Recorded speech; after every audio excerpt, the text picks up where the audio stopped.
Video, we're going to use the identities to evaluate the 6 trig functions.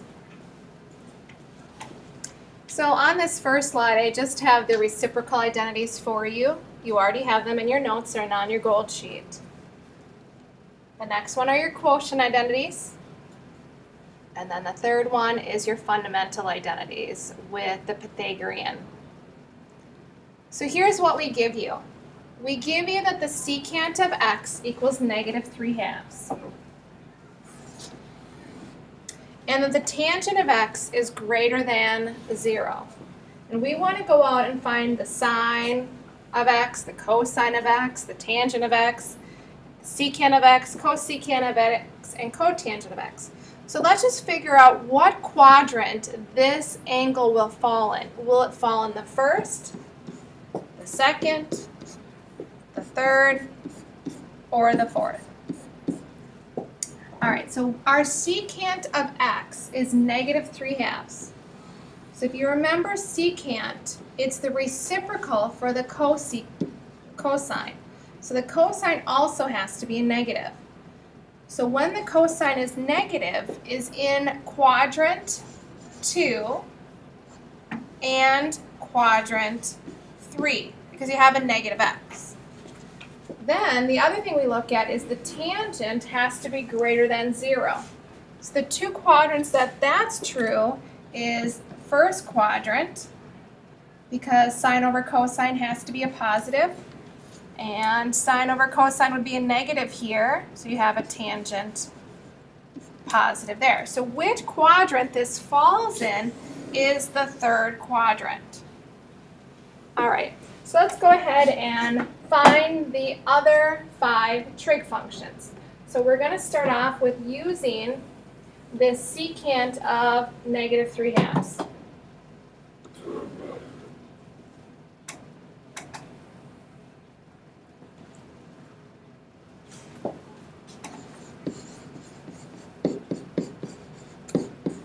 And I have a couple identities here for you. So let's start off with this first identity. This first identity says that the secant of u equals 1 over the cosine of u. Well, we have the secant right now. If we want to find its reciprocal identity, its reciprocal is going to be the cosine. So the cosine of x equals 1 over the secant. So what we can do with this blue function is we can find the cosine of x by reciprocating that -3/2 to 2 over 3 with a negative. So now we found the cosine of x. So let's go back up into our problem and identify that as -2/3. And then we gave you this one of -3/2. So we still have 4 more to find.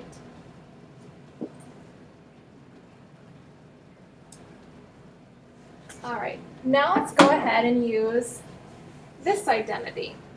This is one of the Pythagorean identities.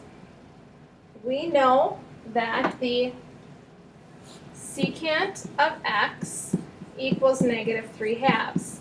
Can we substitute this -3/2 in for the secant squared of x? Yes, and then we can solve it for the tangent of x. So 1 plus tangent squared of x equals, and now we're going to replace that -3/2, but we have to square it because the Pythagorean identity is secant squared. Now let's solve this for tangent squared of x. So I'm going to simplify the right-hand side of the equation. -3 times -3 is +9. 2 times 2 is 4. Then I'm going to subtract 1 from both sides.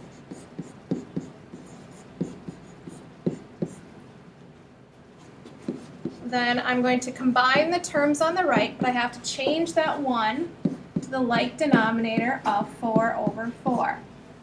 So the tangent squared of x equals 9 minus 4 is 5/4. So I've solved for the tangent squared of x. To solve for the tangent of x, we're going to square root that number. Plus or minus it, because we just square rooted both sides. And I'm going to simplify it. The tangent of x equals plus or minus the square root of 5 over the square root of 4. The tangent of x equals plus or minus square root of 5 halves. All right, so now let's go back up to our given information.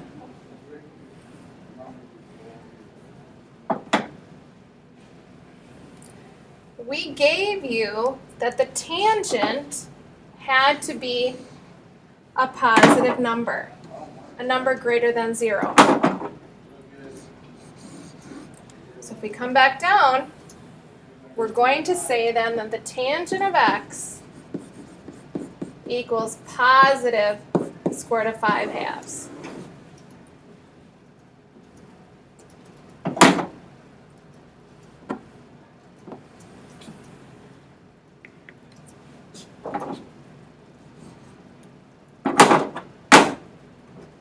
Keeps clicking on here.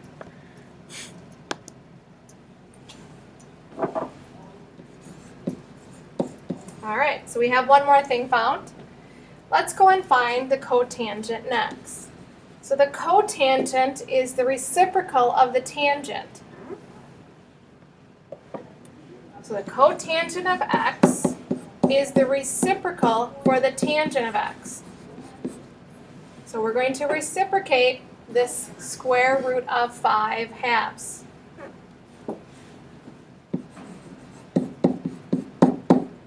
So now we're going to have 2 over the square root of 5. We do have to rationalize it. So we're going to multiply it by square root of 5, square root of 5, multiply across, 2 square roots of 5 over 5. All right, so now we have 4 out of our 6 trig functions. What we have left is our sine and our cosine, or cosecant. So we're going to use some more identities. I'm going to go ahead and find the sine of x next, and I'm going to use this negative 2/3 for the cosine of x. So the cosine of x equals negative 2/3. And I'm going to use the Pythagorean identity of sine squared of x plus cosine squared of x equals 1. I'm going to sub in that negative 2/3 into here, and I want to make sure I square it. So it's negative 2/3 squared. Then the rest of the equation stays as it is. Now we're going to solve this equation for the sine of x. So sine squared of x stays. Negative 2 times negative 2 is positive 4. 3 times 3 is 9. Subtract 4/9 from both sides.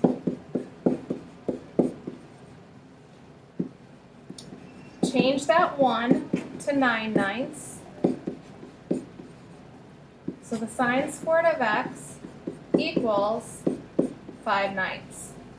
Well, we want to do is solve it for the sine of x. So we're going to square root both sides. Don't forget the plus or minus. So the sine of x equals plus or minus the square root of 5 over 3. Now let's head back up.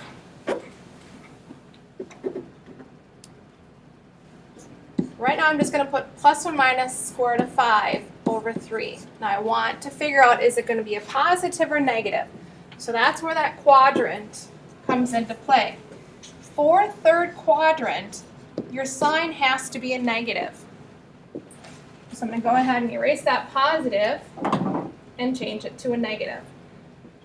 We have one left, the cosecant of x. The cosecant of x is the reciprocal for the sine of x. So we're going to reciprocate that number right there. So 3 over the square root of 5 with a negative, and then just rationalize it. So negative 3 square roots of 5 over 5. We've now used identities to solve for the 6 trigonometric functions.